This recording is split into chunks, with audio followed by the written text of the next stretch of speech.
नमस्कार friends, Odia tips RJLAXMI को आपण मानक बहुत सारा स्वागत। मुझे आपण मानक नहीं आसी नड़िया कोरा खेचुड़ीर प्रणाली।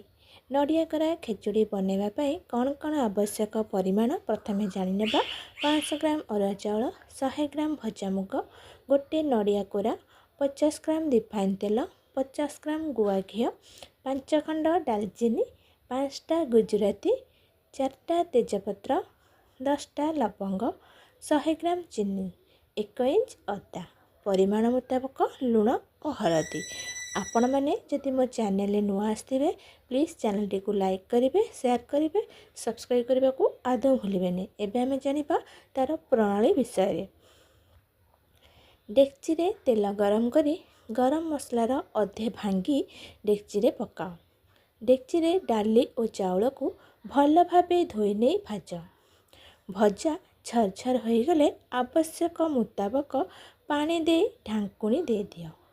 डाली चाउल सिझीगले सेथिरे नड़िया कोरा को पकाई चीनी दे एहाकू भल भाबरे गोलाई दियो।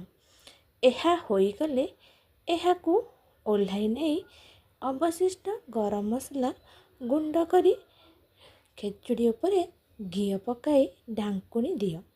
अल्प समय परे तल को ओल्हाई आनी गरम गरम खाइबाकू देबे। आपण मानकू एही नड़िया कोरा खेचुड़ीर प्रणाली किपरि लागिला आपण माने निश्चय मते कमेंट करी जणाइबे। पुणी देखा हेबो नेक्स्ट वीडियो रे। रहिली, धन्यवाद।